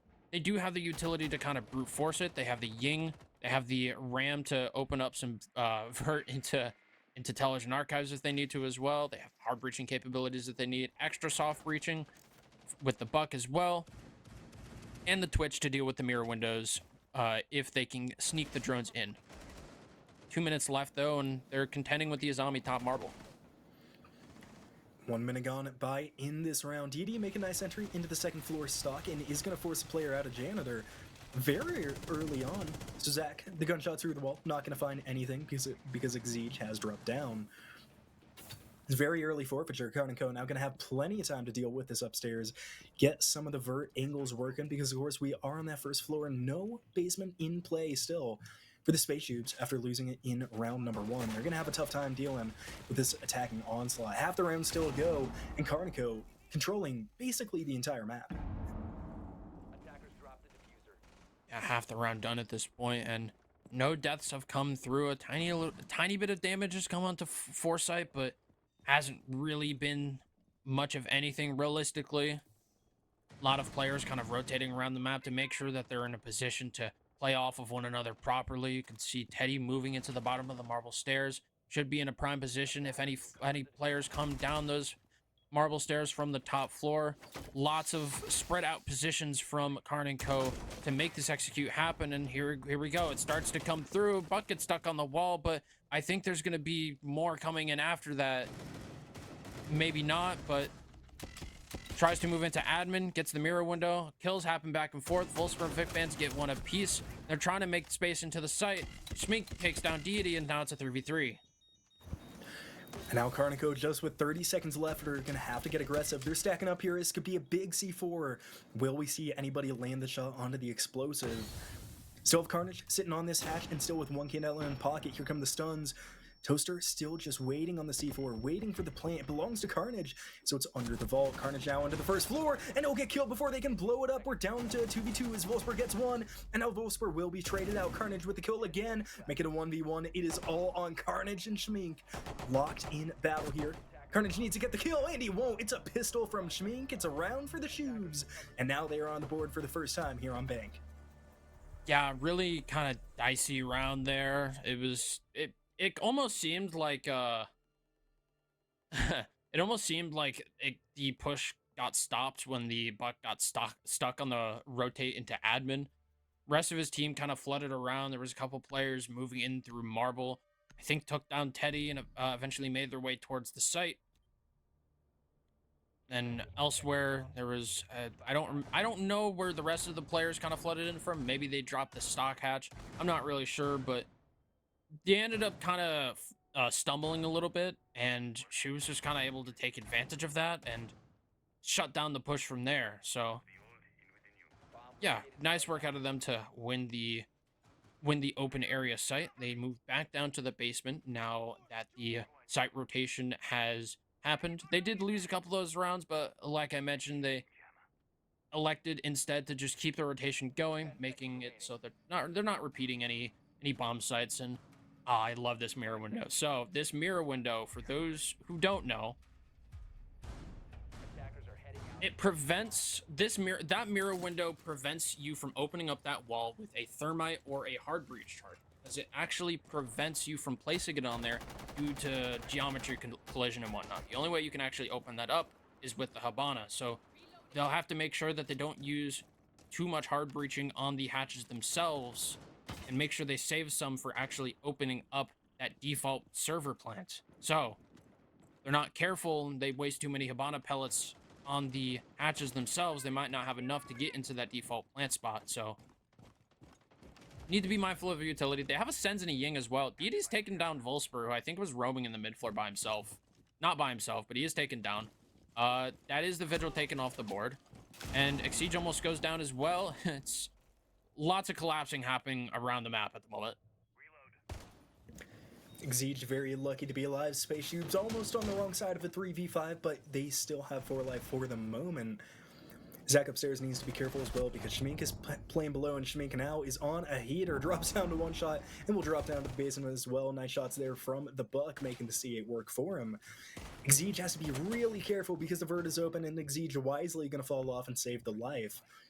Only 1 on the first floor now, and it's going to be Teddy. And luckily for Teddy, I don't think they have any idea where he is. They drop down, prone on the hatch, and look at this. I don't think Zach knows. With the drone, now he does, and Zach barely gets a kill. Teddy so close to taking 1 down, and yet again, KARN look poised to take the round. XGS falls to Carnage. We are in a 2v5 in a very similar situation to round 1. Will the Shoobs find a way to tough it out this time? And now with all of the players on SPACESHOOBS dead, it's a 5v2. There's really not much that these last players can do to even stall out the time, because if they try to go for that strat, well, they're just going to get run down. I imagine they're going to get run down anyways. They do have a nitro cell and maybe some Goyo canisters to work with, but I doubt those are still there. But outside of that, there's a minute left in the round. They're still doing a little bit of drone work, dotting their I's, crossing their T's, make sure that the last 2 players are in fact in the site and nobody's trying to retake. But with this util getting cleared, the Goyo canisters getting popped, the Sens walls being set up, Candela's still on the board. They're going to start using this utility to blind out these last defenders and make this final execute come through. Dropping the hatch, they're trying to move in through and play the trade game. Takes down the Goyo, and now it's a 1v5. Foresight gets the last kill onto Toaster, and it was really nicely played out of KARN to win that round. You know, I'll take back everything I said about KARN being a defensive team, because they are putting on a masterclass here in the attack. The 1 round they lost, they were even at the advantage too, had 2v1 with about 10 seconds left, just couldn't close it out. And this time they won't even drop 1. KARN looking much, much stronger here on Bank. On the Shoobs map pick too, surprisingly. So really putting in the work where it matters, and that was a big kill. If XGS gets that, it throws doubt into KARN. They have to worry about a flank. Would be a whole different round if the mute comes up clutch there. SPACESHOOBS gonna go back to the top floor. They lost the site first time around, but has to be said, that was off the back of just heroic play from Foresight. The incredible ace they had, in all likelihood, should have been a Shoobs round. Should have been, could have been, but it wasn't. So as a result, it is still 1-3. As much as SPACESHOOBS would have liked that round, that earlier round back, but they do have an opportunity still to even out the round count to 3-3 if they win these next 2 rounds. But first, I gotta win this round. They're gonna be holding the top floor. They're using a very similar lineup outside of not bringing the Clash this time around. Rest of the lineup, I believe, is similar, if not the same. They're going to try to hold on to Janitor and Stock as much as they can. They don't have a shield for the Stock hallway, but that probably doesn't matter too much since they are bringing the Azami. lineup from KARN & Co. once again has the Sens. They also have the Zofia to break down some of these Azami barriers. They have the Ash as well to do the very same thing and maybe even deal with some mirror windows. And the hard breach from the Ace, as is typical for this top floor site. So they have the util that they need to clear out these positions and make it uncomfortable for the SPACESHOOBS to sit where they are. Shoobs got to hold out for a couple more rounds here to get themselves a favorable split on bank already. In jeopardy of losing that. Schmink here, again, going to be a very important member of the defense on Wumai here. No magnets in the pocket, but the frag grenades will miss both of the Azamis to keep the barriers, so a little bit of a miss there by the attack. And now they have none left. We'll have to rely on Carnage or Zach to help them make entry into that room. Volsper here, as one keeper left, still gonna debate on where to throw it, and now will cover himself from the windows in a very powerful position. And as we say it, gonna forfeit that position, try to look for the kill onto the rappel, and he's gonna get the first. There goes Foresight. The sense down, that is such a big part of the execute, and now they're gonna have to do it without the ROUs. Yeah, no more light walls to obscure the vision and make it easier to push into the site. You're gonna have to rely on any other pieces of utility to make anything happen. They still have some Lion Skins in pocket, minute 10 left on the clock to work with, but they still haven't taken down any of these defenders. And once again, Volsper peeking out through the lobby windows. Doesn't quite get a pick and actually gets taken down from a rappel just above his head. He wasn't looking high enough for that. Evens out the man count a little bit. And as we move into the last minute of this round, the attackers are poised, KARN & Co., to potentially start flooding their way through, but they have to deal with this mirror window or else they're going to start getting shut down. And they don't have Foresight. He was the one to make entry last time, so somebody else is going to have to step up. And it's going to be Vic Band swinging the angle, and he'll get it. There goes Toaster, but Schmink takes down Deity. Schmink is still trying to defend this hallway. Now hold up inside of the conference room. Player drawn close is going to be Zach. Zach at 6-2, trying to make it 7. Now the teammates pushing up. They have to clear Schmink from this angle, but he is so safe behind this table. Has a cross from Teddy as well. The attack needs to find a different angle, and they won't. Teddy takes down the first. There's another outside on vending. Gonna be Zach moving through. Zach has a diffuser. Carnage has to cover from the window. But Carnage will die jumping in. It's all on Zach in a 3v1, and there is not enough time in the world to claw back. SPACESHOOBS take their second round. And yeah, they managed to get at least 2 rounds on the board with that round victory. There's still one more round left in the half that they can use to potentially push themselves onto the 3-3 split. It wasn't too bad of an attack, but they didn't deal with the positions that they needed to. They eventually just kind of brute forced and walked their way up to Janitor and took that player out, but you have to imagine if they had maybe just the one more player, such as the Sens who went down early, it might have been a little bit easier to move their way in, hold the cuts and crosses as they needed to, but without that man advantage, there's only so many different places that you can come from. In the defense, well, SPACESHOOBS, they can just sit all the way back over by the front office, by the back of conference like Schmink was, and even all the way as far back as elevator, because these angles end up being so long on that top floor. So they take advantage of that, just play their crosses, and there's not really much that KARN & Co. can do even after they take Janitor. So we'll play it out of SPACESHOOBS. I want to see if they can continue that. They have one more round on the defense to continue the trend that they have so far. Bandit Tuber out to keep some of these walls closed. Mira for holding the top floor, and Janitor, very typical for really any of the first floor sites as well as the top floor. Zombie's going to be for holding stock. Bandit's going to be for probably keeping the mirror window safe at first, and then maybe tricking quad wall based on his positioning. They also have the Mozzie for a little bit of information denial. Might be helpful for the Twitch. But Dede's brought a Blackbeard. And I've seen Dede on Blackbeard. It does things. Yes, a little crazy, right? It goes unbanned, and we don't see it until round number 6. See if Dede is able to make use of it this time. KARN & Co., if they can put up this 4th round, would be a big one for them. They have already effectively won the half with 3 attacks as XGS takes down Carnage.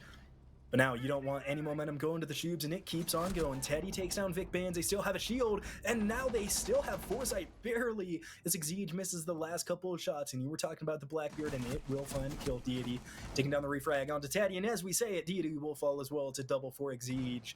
Would have been a triple, but Foresight is still hanging on by a thread, and the SPACESHOOBS are inching closer to evening up their half. What a shot from Toaster. Yeah, and that puts Zach into 1v4. Has a couple of stun grenades that he can maybe work with. His second call is about to come online, and it does, but he's spotted on the cam. He has way too much to try to contend with, and at this point, there's not really much that he can do, so he's probably just gonna play things a little bit passive over towards lobby and kind of just bait a little bit, give his team a chance to discuss things a little bit more. That attack didn't really end up coming to fruition as they wanted. Deity got a little bit of an entrance and got a kill, but ended up getting shut down through the vert because the top floor never ended up getting cleared. I would have liked to have maybe seen the Ying and the Blackbeard used to potentially spearhead their way in through the top floor to maybe make something happen, but no such thing happened. Dokkaebi left on her own. Zach fishing for some kills at this point. Likely not going to win out this round, and just basically just wasting time for his team to talk, like I mentioned. Runs into a mirror window. There's not much he can do. No, there really isn't. Gonna throw out a desperation phone call, see if it nets anything. The first of the 3 C4s finally being tossed will not find the target, but it won't matter. They have the diffuser as well as auto canister on the door in just a matter of time. Yeah, I think Zach wisely not pushing too aggressively, like not outright trying to just stall for kills or anything, but a little bit more talking time for the attack. Never heard anything. Of course, KARN now gonna move on to their defense, so maybe just getting their strats prepped.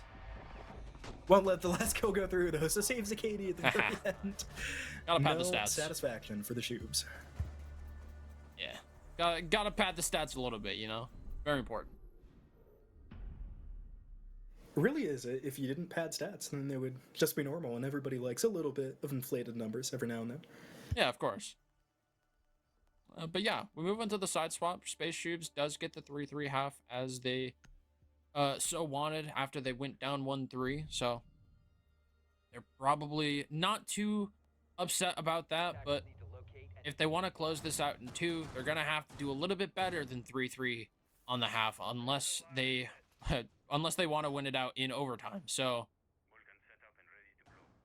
they're gonna defend the KARN is gonna defend the basement first. A very similar lineup as to what we saw out of SPACESHOOBS. They have the smoke, Gaio, and Fenrir, but they've brought the Warden. They've also brought the Tubarao. Tubarao is likely just gonna be to stall out some of the maybe just some of the back hatches. I imagine with the Fenrir that they're going to want to extend in through open area. That hatch is probably going to get opened up.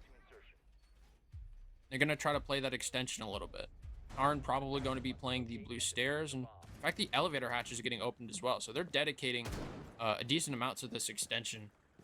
Curious to see how it works out for them. Teddy, once again, on the Nook, his signature operator at this point. So good to see he's found an operator he's so comfortable with.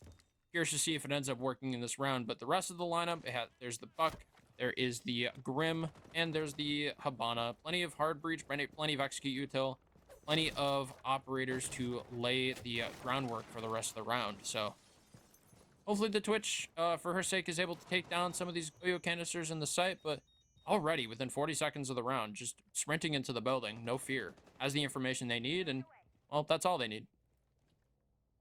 Yeah, you wanted to see the quicker attacks from KARN, and we're certainly seeing it here. Wolfsburg moving through, like you said, at a very quick clip.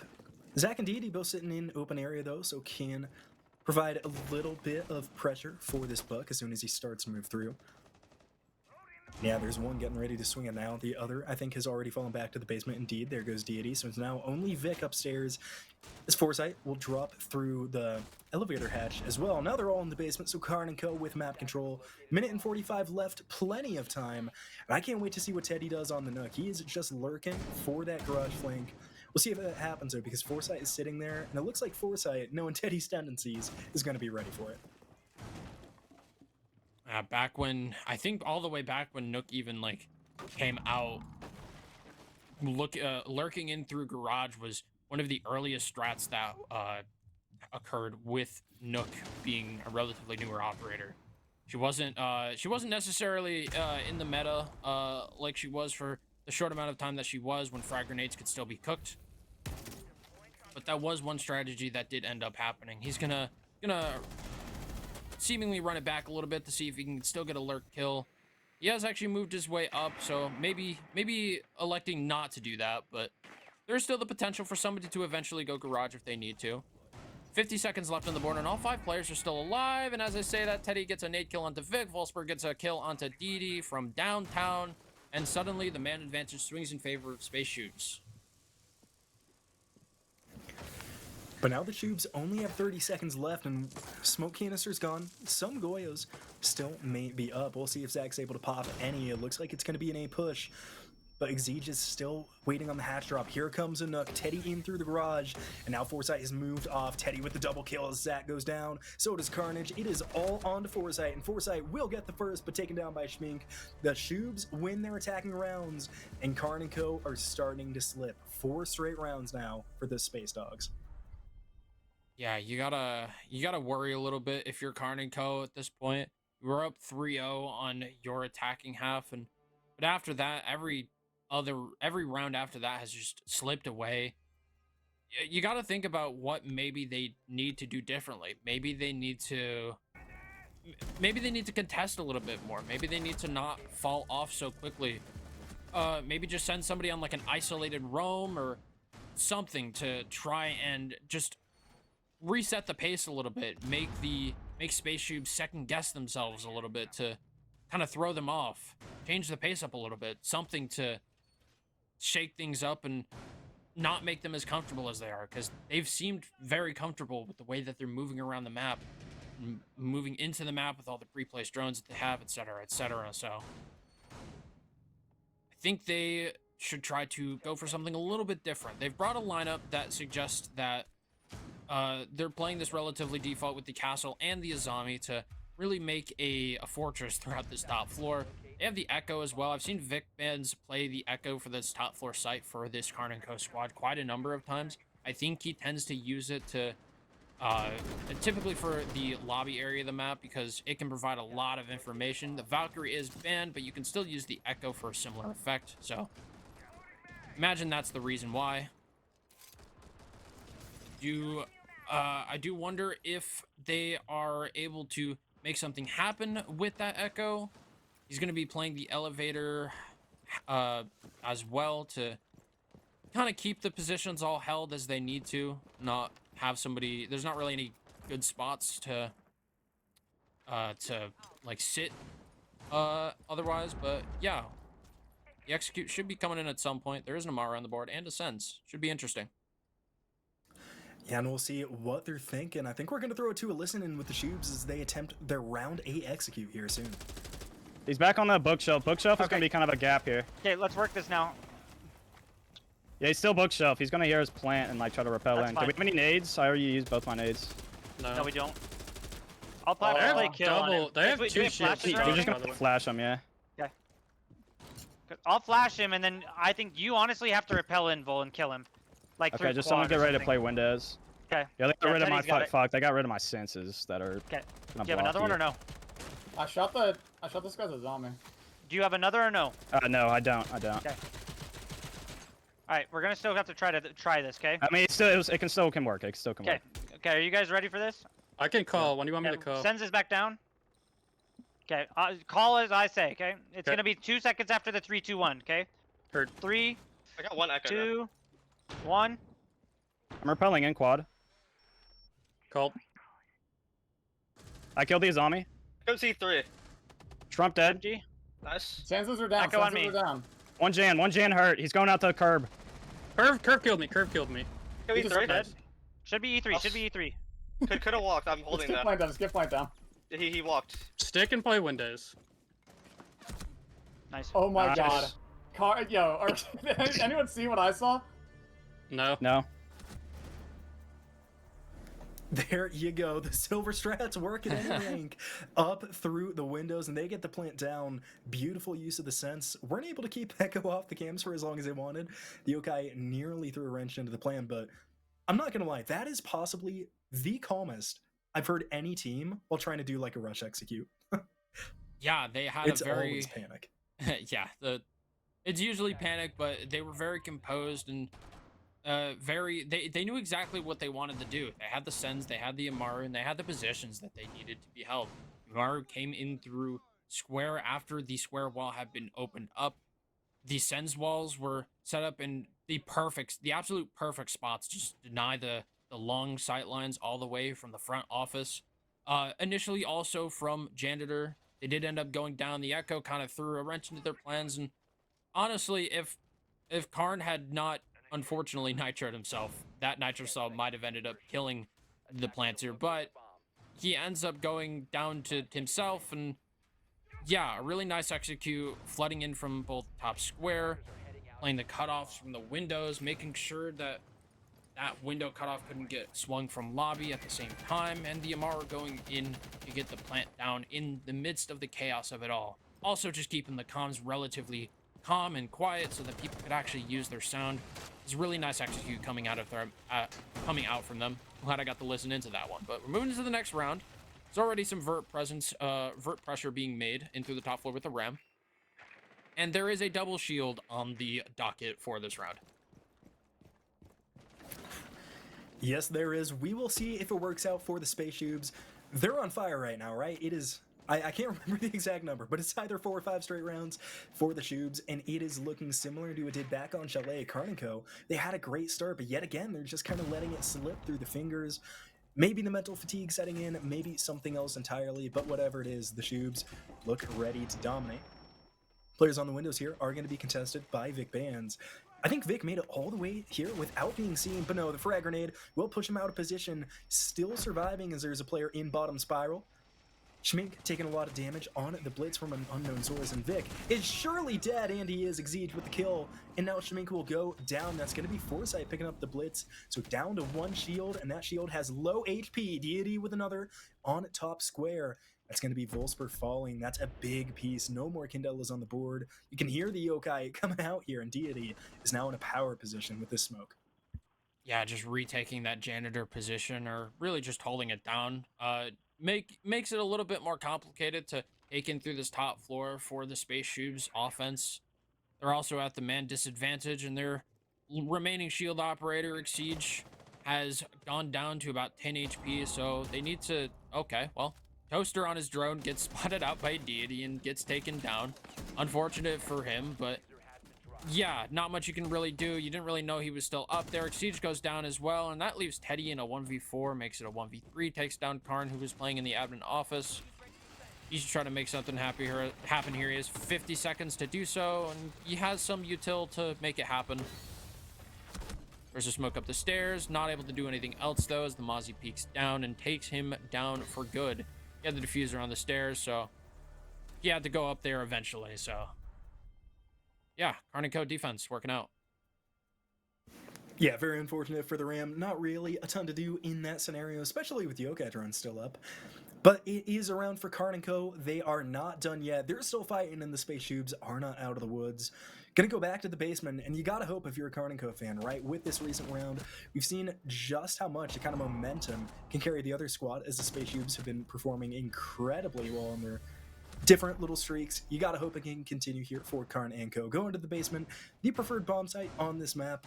They really didn't do an outstanding job holding it the first time, so gotta hope for their sake it's at least a little bit more competitive this time around. Otherwise, they could yet again be looking the wrong way towards match point. Bringing a relatively typical lineup for the defense of the basement. It's more of that same time denial, bit of hatch denial, or at least stall with the Kubero, and enabling an extension with the Fenrir, making it a little bit more difficult to take some of those gunfights in through the mid-floor. So makes a lot of sense from their lineup. As far as Shoobs, they have once again brought the Blackbeard, but this time it is on Volsper. Siege has brought the Sens, and he is the man with the diffuser in hand. Plenty of execute utility on SPACESHOOBS' lineup. They have the Twitch as well to take care of the Goyo canisters for when they need to. And they have some pace changing potential with the Buck if they need to in addition to that. So should be good to see how they decide to clear out this mid floor before they go for the execute. But once they do, if they do, they'll have the hatches opened up. Uberao Deity decides to drop back down, so that just leaves the Goyo on the open area hatch by himself. We'll see if Zach is able to defend it. There's no Nook this time from Teddy, so not going to be a garage lurk, or at least not one that won't be caught on the camera.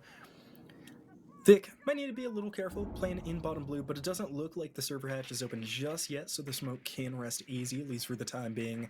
And without that Kaid, it won't stay open for long. No Hibana on the side of the SPACESHOOBS, but they do have plenty of hard breach charges, and now Shmink is going to use a couple of them onto the hatches here inside of open area. The defense are still not using a mirror in their setup, but they got time to kill. It's a minute 40 seconds, and KARN now are forced into the basement SPACESHOOBS. Plenty of time to force and execute, but with the smoke, with the Goyo, we see it all the time. That minute 40 can feel like 10 seconds when you get down to it.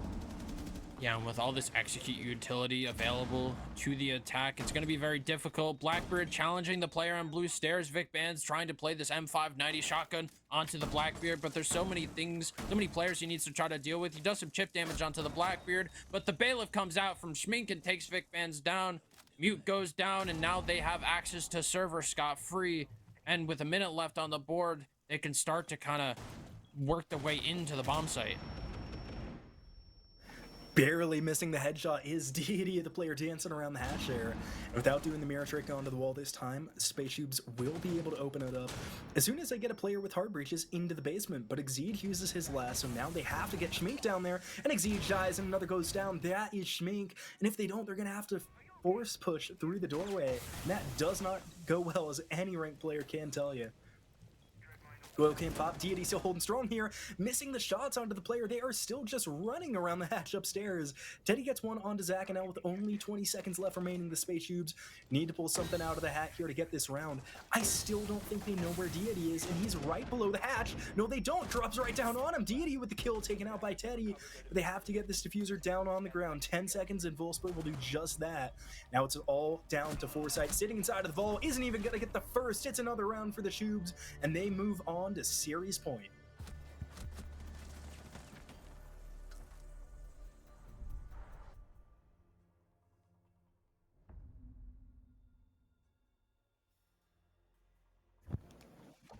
Big round for the SPACESHOOBS.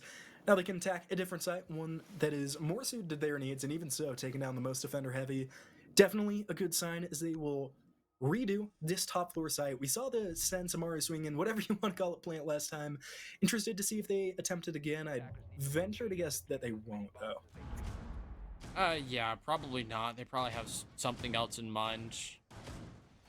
They have brought the Sens and the Nook again, maybe thinking that the basement site would get repeated, but yeah, Exige is gonna swap to the Capitao actually. They're gonna swap around some operators to make sure that they're attacking the top floor the way that they want to. Bringing the floors as well. No, Twitch instead. I'm just gonna stop calling the attacking operators, because they're gonna keep swapping them around based on what they need. But plenty of wall denial for KARN to keep these walls closed. Match point for SPACESHOOBS means that they only need to win one more round. They have the next two to do so within regulation. That will also mean series point, and that would be a 2-0. And right early on, the Sens of all operators is taken down from a spawn peak. Deity swinging the top square door with the Warden takes him down. SPACESHOOBS now at a one-man disadvantage, and a big part of the plant down, the RU's going down early again. Volspert not able to survive till the late game, but only 30 seconds in, and Teddy is knocking on the door. He's just here on the stairs, and of course he's a Nook. They have not seen him. I don't think they've heard him either. Now it's going to run into a problem. There is a player by elevator and a player over by vending machines. I'm going to need to pick one or the other, and he can't even do that. It's a double for Deity, the Warden, holding strong on the vending machine, and that just might allow KARN a little breathing room. Yeah, a little bit of breathing room indeed. What a drone spot. Yeah, no kidding. That was crazy. But yeah, Nook goes down early, Sens goes down early, and that's the kind of operators where you have a very particular idea of what you want to try to go for. They're both gone. They do still have some hard breaching capabilities, some execute capabilities as well, but Zach swings onto the windows, Exceed goes down, Toaster gets the trade. Now it's a 2v4 where Schmeek and Toaster have to try to make something of nothing at this point. Looking towards top square to see if there's any aggression, any pinch coming in from the defense, and Toaster has come to join him on this balcony. So you're going to try to play together as much as possible, clear out some of this utility with the Twitch drone, gets the mute jammer, so maybe with an ace charge, that wall can get opened up. Gets the mute jammer on the square wall as well, so that's going to start getting opened up as the Selma's already placed there. Lots of good work for the Twitch drone in these dying moments. Yeah, luckily for them, because they don't have a whole ton of utility now, they really just have some smoke grenades from Toaster. The breach charges from Schmink shouldn't find a whole ton of value, so with one Selma charge remaining, gonna have to find the kill onto Deity though, and they won't. It's a triple for Deity. Now it is all on Toaster. It looks like Deity could find a quad if he swings at just the right moment, but instead it's gonna be a double for Toaster, looking for a triple into the closet, but won't get it. Carnage with the kill, KARN & Co. staying alive, and we have round number 12 on the horizon. Yeah, just spawn peek, just destroying the start of that round. Again, they took out the Sens, one of those operators where you have a very particular kind of set play that you want to try to do. So you take that down, what do you do next? Do you have a plan B? If you don't, well, you lose the round. So they had to try to scramble to come up with something else, and unfortunately, at that point, KARN & Co.'s defense just snowballed and just aggressed onto like the window players and anyone trying to make their way in and effectively get a trade, and so it didn't end up happening. Puts it into that 2v4, and there's not really much you can do at that point. So unfortunate for SPACESHOOBS, good for KARN & Co. SPACESHOOBS still have a chance to close this one out in regulation and close it out 2-0, but they need to do it on this round. They're going to be attacking into an open area defense. There is a Mozzie mute combo to deny plenty of information, the Mira and the castle to make this top floor much more difficult to really attack, make it a bit of a fortress and change around the map as much as possible. They have the Echo for a little bit of information considering the Valkyrie's ban, like I mentioned before. So good combination of operators, I think so myself. They're likely going to maybe just hold down and trump just a little bit, the same way, or like front office, the same way you would for maybe like a top floor defense. They're likely going to have a mirror window within Janitor holding into CEO. Maybe another player playing stock, though it's not as easy to do so with a zombie. Oh, Deity gets a little too confident, goes down to Toaster, playing that repel. That's already a man advantage. Another kill maybe potentially happening. Vic Bands gets a kill onto Exceeds. That is the Blackbeard. Takes down the shield op, but he's taken down in turn. Lots of kills happening really early on within this first minute of the round. And it's so difficult to tell if that's a good trade for KARN & Co, right? Because sure, you take down the shield op, but now you lose your last player that was upstairs, and as everyone knows, vertical is so important on this bomb site, and all the bomb sites here on Bank. But yeah, they have to do something to try to keep the pressure. Sees a ram outside.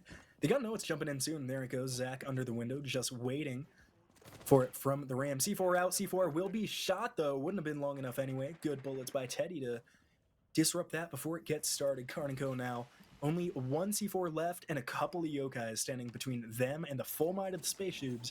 We're now going to make it very difficult to retake this upstairs. And they have a minute 30 to play with. Yeah, they got to try to work with the information that they have.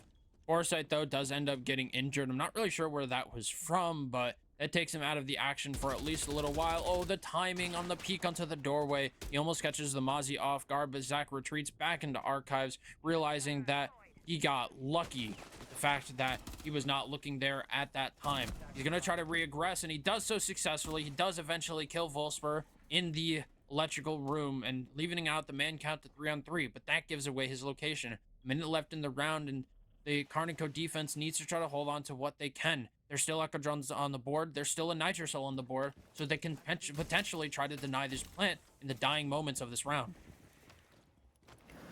45 seconds to go back into a 3v3, and Foresight needs to stay alive and needs this utility up. That could be the difference maker if we take down to single digits.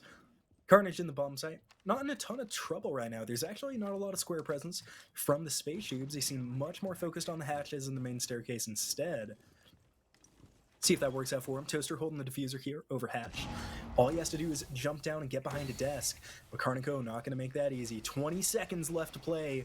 They are just waiting for the hatches. Zach here holding inside of the office. Nothing comes yet, and there they go. They're down the hatch, and KARN don't notice. SPACESHOOBS are going to start to put down this diffuser. Red pings out. They need to stop this yokai drone. Whenever it hops up, Foresight just waiting on it. The diffuser still going down. It's a massive C4. It's a double from Carnage, a round for KARN and we're going to overtime on map 2. The Nitro Cell and the Echo Drone, to a smaller effect, being the difference maker in that round, like you mentioned. Very important for stopping that plant, getting 2 kills on the board, and just running down the time after that. They played that 3v3 to perfection, just waiting, forcing the plant down from SPACESHOOBS. There wasn't really much that SPACESHOOBS could really do. They kind of forced themselves to push their way in through that like stock hatch side of the map, in through marble as well. There wasn't any pressure over by square, and as a result, KARN was not contested. He was able to just sit there with his Nitro Cell, wait for the right moment to throw it, and end the round thanks to that. And I think that because they didn't have one of their players maybe be a little bit of a backstab presence, they lose that round. And now, as a result, it's a 3-3 half from both sides, meaning that we move into overtime, and SPACESHOOBS will start on the attack for the very first round of overtime. 5 seconds left before insertion. Round number 13, overtime on map 2. KARN are still holding on to hope. And they're going to start on the defense, so definitely the preferred site here on bank for KARN. SPACESHOOBS were looking in control and then just lost steam. The question is, do they have enough to get themselves through these overtime rounds? Teddy on the Nook again. Hasn't been finding a ton of success on the pick just yet this set, but as we all know, very, very proficient on the operator. It's going to be a bottom-up clear for the Nook. We'll see if he can catch anybody lacking. It looks like all the defenders are on the second floor, and he tried something very similar 2 rounds ago. If I'm KARN and if I'm Deity especially, you have to be ready for this flank. Yeah, most definitely, and you don't want to get caught off guard by anything at this stage, moving into overtime. You want to make sure that Teddy isn't able to kind of snowball this round at all. He's kind of walking around the map, just kind of solo clearing this in a way, just to make sure that there's no pesky rats with like a Nitro Cell waiting down below to eventually end the round, but there isn't anything of the sort. The only Nitro Cell is KARN's, and the site is top floor. Grimby's pinging out the player in by the windows, and Toaster takes him down. Lots of pressure being applied, and Teddy as well on the other side of the map looks to apply even more by walking up the red stairs. They just need to wait for the call, and they can hit the go button. The only problem, though, is Vic Band's hiding inside of the elevators, looking towards those main stairs, so Teddy might be able to fool the yokai, but not when he's off. And Teddy here just waiting, isn't going to be worried about any flank with the XGS downstairs as well. So just has to sit and wait for the opportunity. Whenever Vic is distracted, can be a successful move up. Now finally taking a buck underneath here, going to force a player inside a janitor to be very careful. Carnage here taking a little bit of health. Not going to be pushed off though, and we still have those Windows players. SPACESHOOBS going to be getting ready for the execute, and with only a minute 10, it has to come soon. And here comes Volsper in through the window. Can't get the first kill on the Carnage, and now the diffuser is in the building. Vic Bands is still on the camera, but it crosses held. Foresight with the kill, and just like that, the Shoobs lose their flank. XGS taking down Carnage though. It's a big pick. Janitor now for a Deity hopping in. Deity just going to be waiting for the plant, but lying outside is Schmink here. Waiting for the cross. Wolfsburg starting to put this diffuser down, but just pops up and shoot him. Nobody's looking at the warden, and now caught with the glasses out. Vic Bands gets a kill at just the right moment. Schmink goes down. Toaster onto Deity. So now with 30 seconds left, we are locked into a 2v2, but the Echo and the Yokai drones are still up. SPACESHOOBS need to go for kills here. If they let the time run down, the Echo could be the end of it. Foresight in the front desk has to keep them occupied. Vic Band's now going to be shuttling the second yokai in. They know exactly where the diffuser is, and they get to it. Now this castle can't push. Exige has to find this yokai drone on the way in, but he won't. It gets a first stun off. Back into the defuse, and with 6 seconds left, it'll be plenty of time. Vic Band's off, not with another stun. Exige gets one. It's all on Vic, and now the diffuser's down. They need to get out of the room, but they won't even have to. Toaster with the kill, Shoobs with the round, and 1 away from moving on to our playoffs. Wow, just an intense round from start to finish. Trades happening, and across the entire map for the entire round, it almost seemed like there was so much that was starting to get set up. You saw the vision for the way that they kind of wanted to pinch into the site and kind of flood all at once. You had a player, Volsper, swinging through the windows. Teddy was playing bottom of red stairs, waiting to pounce on the player with an elevator, but the crosses were held to perfection from KARN and Co at first. The issue is that they got overwhelmed. They didn't have the man advantage at first, and eventually the trades just go in favor of SPACESHOOBS, and eventually it moves into that 1v2, and there's just not much that Vic Bands can do. So we move into round number 14. Once again, SPACESHOOBS, map point, series point. They have a chance to close this out 2-0 and advance into the playoffs if they can win either this or the next round. So they need to do their very best to make sure that they don't leave anything to chance. They're going to be defending open area. They're going to try to hold on to the quad wall, very typical with the Bandit in the tube. They're going to be playing the Azami and Mira to hold upstairs and Jandy and Stock.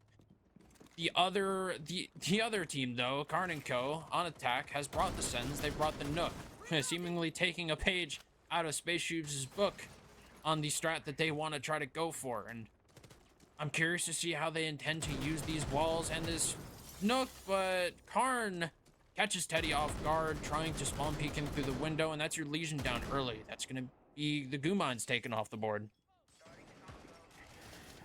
Just caught lacking, no other word for it now. Exige is going to have the Mira fall. KARN and Co want to take this round. They want to take it with a vengeance. See if they're able to do so. Twitch drone doing a little bit of work to remove some of the util on the quad wall to make it possible to open it up, give some angles in through square. And yeah, there's no way that he was expecting Schmink in the basement. That's actually kind of insane thinking about it. But Exige piles onto it, takes down KARN. Zach trades it back. Exige goes down as well, and we move into a 3v3. And all the players back onto the first floor. Nobody's still on that top floor. Quad wall is still closed at this point, but that's going to change here pretty soon. The Habana is still up on the board, looking to open up some of these angles. But as soon as they open it up, they'll have to contend with a fortress of Azami barriers. Luckily, they have the DMRs to deal with them. But more will be coming back as the Azami generates, as you heard, utility over time. Toaster takes down Vic Bands. That is the Twitch, and now it's a 2v2 as Volsper also gets taken out from the printer window. Zach goes down as well in turn, so leaving Foresight in a 1v2. He can potentially pick up this player outside. Gets there. Yeah, he got there. 1 minute left, and it's a 2v2. Now with Zach on such low HP, KARN and Co are really going to have to do a lot of work. They don't have the sense, which was going to be their main kind of enabler for the plant, but they do have plenty of flash grenades. Elastic's Kairos pellets now being used. It's going to have to be all gun skill if they want to take this round. Barbed wire will need to be punched here by Foresight, so they know exactly where it's coming from. Zach now joins it. Can't get through the wall either, so just gonna have to walk in the same doorway, and the first will fall. Toaster with the kill. The SPACESHOOBS one away from the victory, and there they have it. SPACESHOOBS 8-6. The Shoobs will move on as KARN and Co will have to play one more game to get into our playoffs. SPACESHOOBS showing why they deserve to be in the playoffs, beating out both KARN and Co and No Mom His Way earlier. They're able to push themselves through and get a 2-0 on KARN and Co to win out this match in overtime. And I really enjoyed this match. I enjoyed the way that they played this. Every player in the lobby really contributing on the scoreboard too. There wasn't really any weak links. It was really just the battle, a battle of titans, really. Yeah, no better way to put it. I mean, both teams looked so strong. And of course, once again, congratulations to the SPACESHOOBS. They're going to be the first of our 2 teams moving in from the play-ins. So quick reminder, if anyone else forgets, just kind of what is next. It's going to happen tomorrow, 6 o'clock Eastern, where we'll go live with, I believe, is a best of 3 between No Mama's Way and Core Academy. The winner of that will play KARN & Co. with the winner of that second matchup going on to make our playoffs. It'll be very exciting to watch that all unfold. But for now, the Shoobs can rest easy. They've made it. They got a couple of days of rest. For KARN & Co., the road is not over. No, definitely not. They still have a chance to make their way through. All they need to do is win their 1 match tomorrow, and they'll make their way through into the playoffs as well. But they got to get there first. They'll have that chance to do that tomorrow, and well, I don't doubt they'll put up a good fight against whoever they end up going against. It's going to be a good matchup for sure. It will be, and I certainly can't wait to get to it. I think that being said, that is all we have tonight, so make sure you do tune back in tomorrow. Once again, 6 o'clock Eastern for Core Academy taking on No Mama's Way, followed by KARN & Co. taking on the winner of that. It's going to be 2 more great sets with more incredible plays. With all that being said, thank you so much for joining us here. We will see you all back tomorrow night.